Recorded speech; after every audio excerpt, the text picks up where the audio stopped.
Hi, this is Chico Resch. You are listening to the Let's Go Devils podcast on the Primetime Radio Network. Happy Devils Wednesday. This is the Woo Report, episode 144. Breaking news, goaltender Jon Gillies acquired by the New Jersey Devils from the St. Louis Blues. I'm your host, Sam Woo, coming to you live on streaming live on Facebook Live, YouTube Live, Twitter Live, and Twitch on the Primetime Radio Network. What's this move all about? I was expecting changes today. Wholesale changes. Especially after that debacle last night, losing to the Philadelphia Flyers 6-1. Now that the Flyers have climbed over the New Jersey Devils, as the Devils are heading towards the basement cellar of the Metropolitan Division and NHL. This goaltender, Jon Gillies, it's basically a two-way contract that he has. An AHL goaltender. Maybe Tom Fitzgerald is looking for some help by bringing a goaltender from the AHL. Right now, it is Akira Schmid. Right now with the New Jersey Devils. And, at least Tom Fitzgerald is consistent. He likes big goaltenders. Jon Gillies, U.S. born, 6'6", 225, catches with his left hand. Someone that is college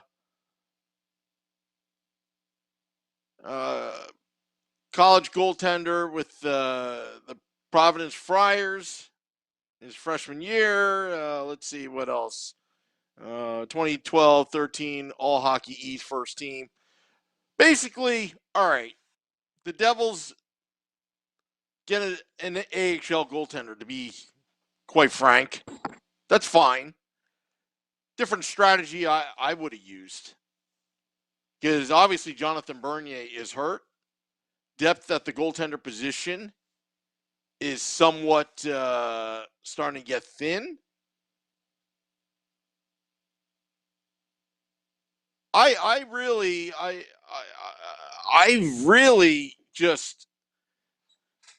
figured there would be another change with the New Jersey Devils. I said this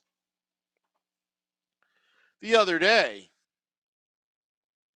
about the need of getting a good backup goaltender for Mackenzie Blackwood or go in tandem. And twice, Tom Fitzgerald, first with Corey Crawford. Okay. He decided to retire. Jonathan Bernier, he was hurt last season. Didn't seem to phase the New Jersey Devils. And now it's becoming a problem. He was in and out of the lineup with his hip, Jonathan Bernier. They gave him an $8.25 million contract for 2 years, 4.125 AAV. And when Anton Konobin from the Dallas Stars was on waivers, I thought for sure Tom Fitzgerald would jump on that. He only had 1 year left in his contract. Veteran goaltender, got his team to the Stanley Cup Finals in 2020 before they were beaten by the Tampa Bay Lightning. I thought for sure, hey, serious about winning, he could be a stopgap solution if Jonathan Bernier is out for quite a bit of time. But the route that Tom Fitzgerald has taken, what appears to be, getting a big goaltender for future considerations, whatever that means, and maybe one of the young kids will start to get some playing time in tandem with Mackenzie Blackwood. You know what I have to say to that? Different approach, but okay, that's fine. Because to be honest with you, maybe this is a sign of the team's not really going anywhere anytime soon. And what do I mean by that is, look, the goaltending position, as far as I'm concerned, maybe up for grabs. Because the way, look, I understand playing when you're under the weather. I've done it. Many players have done it. Going to work under the weather. We've all done it. I'm just tired of hearing excuses, whether they are valid or not. I'm just tired of hearing the reasons why we are not winning. I rather hear solutions of how we can be winning and why it's taking so much time. And I think that's the big difference. And the way the story has been spun, the way the story has been narrated, I don't know. That's just how I feel. I'd rather hear something else from Lindy Ruff aside from, hey, they gave it a go. They're working real hard. That's nice. But what I want to hear is, how is this power play, which someone put up, I want to credit this person because I think it's at Lemaire Watch on Twitter, put up some stat that the Devils 2021, 2022, no, I'm sorry, the Devils 21 and 22, yep, this current season, right now, have the third worst net power play percentage because of all the shorthanded goals that they have given up in league history in the past 40 years, since 1978. Actually, that's not even equal 40 years. Maybe 45 years. I don't know. 43 years. Duh. I was born in 78. Anyway, enough of the math. It is terrible that the Devils special teams are that bad. You can check him on Twitter. I think it's at Lemaire Watch. Pretty funny. He writes, last year the NJ Devils had the third worst PK in 40 years. This year it's currently third worst power play in over 40 years. How can this happen? How can they be this bad? And it's something that we need to have a big discussion about. We talk about focus group meetings.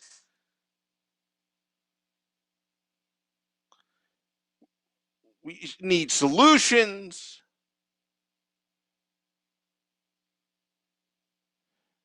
And as I'm seeing like all the comments in the Facebook Live, YouTube Live, Loki writes, fire Ruff. That seems like the consensus right now. As far as I know, he's still coach of the team.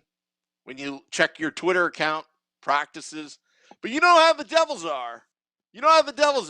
At 5 p.m. Eastern tomorrow, there's going to be a surprise as we're going to the game. Possibly a change. That's what they did with Ray Shiro when they dropped the bomb. That's what happened with John Hines. just out of nowhere at 5:15, 5:25, catch you off guard. You're going to the game, and suddenly, they're gone. See it. And the press releases are all simultaneously going out. And I'm starting to hate that. Corbin writes, this game passed rough years ago. Also, Corbin, thank you for the nice compliment that this is his favorite time of day. The Woo Report. Ryan Huttner and Facebook Live. I think I've actually had it, Sam. This might be it. This is pathetic. Peter, maybe it's the word of the day, pathetic. Peter says that means Fitz is willing to roll with a kid back up. Corbin writes, we need our goaltender to be our best player. So far, we haven't seen that this year. Defensemen are getting caught out of, position. Too much pinching. Peter writes, the coach repeatedly talks about the team's mistakes. Isn't it his job to fix them, not just point them out? Well, I think that's true, Peter. But I think first off, you got to identify it, then fix it, right? So at least you got step one right. But are they going to fix their problems? And Peter writes, and I think a lot of people share the same sentiment. I'm afraid this is going to be a cycle of rebuilding, coaching changes, GM changes, etc. Basically just kicking the can down the road while the Devils owners make business partnerships. Certainly feels that way. Dipset28 says Gillies played at Providence, same as Fitzgerald back in the day. Yeah, same with Lou Lamoriello being the coach, Providence. I'm cool with that. I like that connection. A lot. I think Tom Fitzgerald just missed Lou Lamoriello by a year during his time there, I believe. The New Jersey 76ers.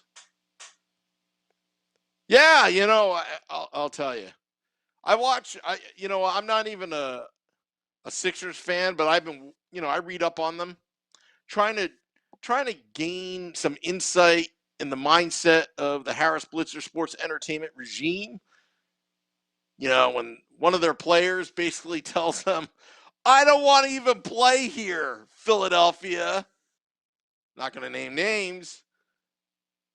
Holding out. And this player is supposed to be probably your best player on the team. That's not good. That's not good culture. That's somebody that wants out. And again, I was told back in 2017, be patient, Sam. Be patient. This is what we call a rebuild. Some random Devils fan told me when we first started this podcast. It's supposed to be a rebuild. It takes time. The problem is, even back then, is there's no track record of winning. Okay? It's kind of like, okay, I trust you, New Jersey Devils, what you're telling me, but when I verify it, nothing comes back good.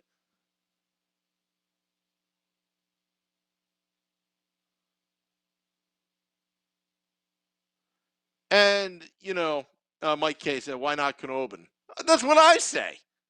Sure, the guy makes a little bit of money, but you know what? If you want to show your fans that you're serious,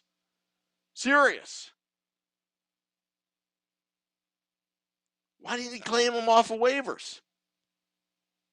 But then again, it's a different approach. Not sure which way is the right way, because honestly, why would you get Knobin if the team sucks so bad? And that's probably, Jennifer Lynn writes, Rangers are in a rebuild. Look at them now. Oh, yeah, I've said this all along.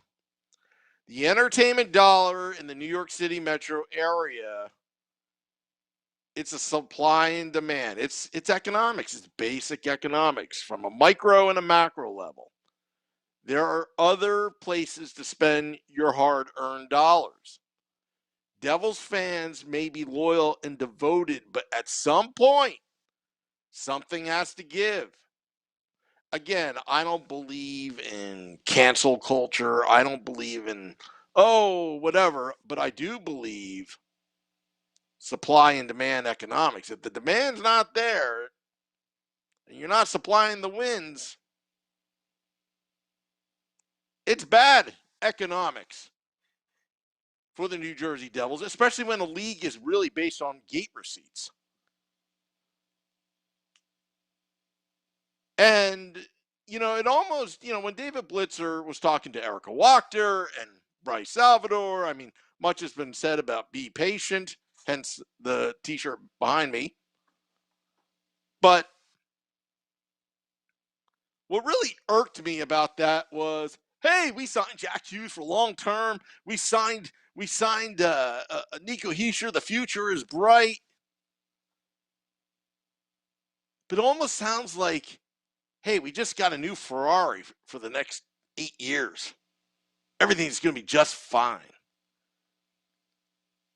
The problem is, that's not how hockey works. See, the thing is, hockey is a very unique sport where you can't put a metric on team chemistry. Like I said, I've said this all along, the talent is there. What's not there is the chemistry, the execution, and the killer instinct to finish putting the puck in the back of the net and finishing teams off. The special teams plus shootout specialists have been very poor this season for the New Jersey Devils. It's been awful. Penalty killing is better. Is definitely better. But overall, it's been nothing but a disaster. And it's costing this team wins. It's making fans impatient. And it may cost them jobs in the next few days. But I'll tell you, if Lindy Ruff and the coaching staff are still on the bench Thursday, my goodness, I hope the Devils beat the Vegas Golden Knights. I hate watching and listening to fans boo their own team on their own home ice. It's never pretty. You never want to see it. I'm not the one that's the type to say, oh, you shouldn't boo your team. You got to support the team. No, I think there's a place for tough love and showing your disapproval as long as it's done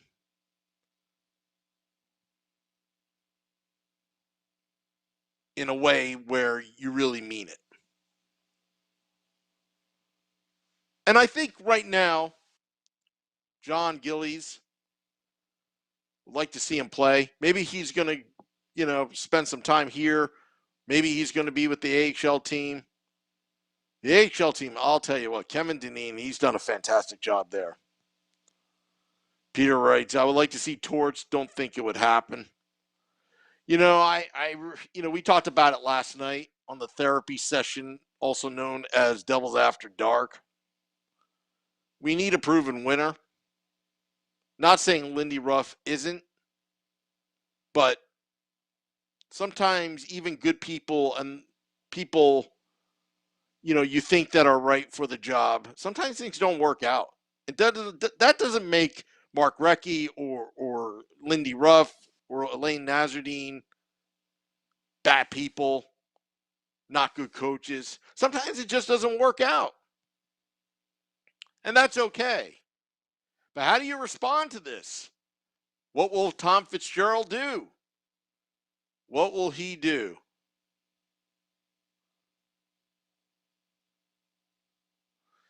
Perry is cross-pollinating two sports. I am a Mets fan. When are the Mets going to make it official about signing Buck? LOL. If the Mets don't, then the Devils need to sign him. Funny you say that, Perry, because you know what? It was actually the Mets ownership group that did put in a bid and was the final three to try to buy the New York Mets. And my goodness, I almost wanted to throw up as a Mets fan. Dealing with a Wilpons is one thing, but if I had to deal with this, what's gone on with the New Jersey Devils, everyone, makes fun of the Mets, but hey, at least the Mets made it to the World Series in 2015. The Devils haven't made it anywhere close to the Stanley Cup Finals since 2012. During that time, it's amazing. You talk about SNY, the way they cover the Mets compared to how, the Devils are covered. SNY, I mean, got to give the Wilpons credit, though. They allow their reporters to speak their mind within reason. I remember listening to Gary Cohen talking about the Bernie Madoff situation, how it's affecting the team and payroll. My goodness, you wouldn't be able to do that under this regime. And I'm just tired of the way the things are being spun. I understand you're doing your jobs over there at the New Jersey Devils. I understand that. I probably do the same thing too. But at the same time, from a fan standpoint, we're not buying it, and stop insulting us. We know what's going on. The team is in disarray. I won't say the team's in disarray. I think right now that the losing is making things feel very uncomfortable, and it just seems like nothing is being done. There's no urgency to get this thing fixed. Be patient is not going to work anymore. At some point, Devils fans are going to put a line in the sand, a red line that you do not cross. Me personally, I thought they crossed that red line when they took the Devils logo off of the jersey for that third jersey and planted something that, I don't know, is meaningless to me. That's just my opinion. And that's why I think some of us are pretty grumpy. I'm pretty grumpy. But boy, Perry, just to get to your comment about Uncle Steven, he's referring to Stephen Cohen, the Mets owner. I wish we had an Uncle Josh where he would cared, and even when you complain on Twitter, he actually responds to you. Like the rain delay situation with the Mets, postponing games after everybody's been waiting for 4 hours after the game should have started. Then you postpone it. And he would respond to angry Twitter fans, Mets fans. We won't do that again. And that's what we want. We want to hear from Tom Fitzgerald. But what we don't want to hear is just be patient. No, we'll be patient when we see an action plan actually executed to find a solution to solve all the losing and terrible, terrible stats coming our way about our New Jersey Devils. The losing must stop. We'd be willing to take one for the team if this losing will stop and the endless vicious cycle of hope and despair, rinse and repeat, stops. But you got to show us something. You got to show us a game plan. You got to show just waiting on players to develop is not enough anymore. You've had 6 years. Something has to give with the New Jersey Devils. Jon Gillies, I don't think is a long-term solution, is a short-term solution. Seems like a nice young goaltender with size. I could be wrong, but it's not a name that I'm thinking that will change the season. But it is a stopgap solution and a low-risk one. Okay, That's fine. Corbin about the hockey gods. Look, don't mess with the hockey gods. They'll do what they need to do. 1 point difference between the first 27 games this year versus last year. Yeah, and also I want to know, what's your excuse this year? It's almost the same excuse as last year. Tired of excuses. I want to see what the direction, we want to see what direction, how it's going to be executed, an action plan, and maybe we'll be a little bit more patient. But right now, just telling us to be patient, it's not going to work. We're done being patient. 6 years is a long time. I think Devils fans are probably, although can be aggressive at times, like a pit bull, have been very, very patient. Corbin writes, it's even worse because we actually have better players. You know, I'm going to agree with you more. But I'm telling you, it's not the talent on the ice. I think it's the culture. The culture starts up top. These losses should be unacceptable, where it's okay to be uncomfortable and have these hard conversations. And it's, you know what? And also, and then hopefully this doesn't come off the wrong way. I think overall, whether it's the fans, the organization, coaches, let's stop coddling these players. They need to be held accountable for all this. They say the right things, but you know what? Actions speak louder than words. I'd rather have them not even say anything and just get the job done. That's all I really have to say here. I'll be traveling over with Nick Villano at pucksandpitchforks.com. Editor-in-chief is in New Jersey. I got to get out on Route 80 to find him. Oh, the Bergen County traffic. Route 4. Oh my goodness. So I gotta end this Woo Report shortly. Want to thank all those midday listening to me babble, is what Chico Resch says about himself. I'm a motor mouth, Sammy. I babble. Chico, we love you. Because you're honest. You're smart with your assessments. Yeah, maybe you get a little bit too enthusiastic. But we love you for a reason, Chico Resch. All right, well, State of the Fan address, 8:30 p.m. Eastern tonight, here on the Let's Go Devils podcast, social media pages. Dropping the podcast in about 20 minutes. Till next time, this is the Woo Report. Let's go Devils.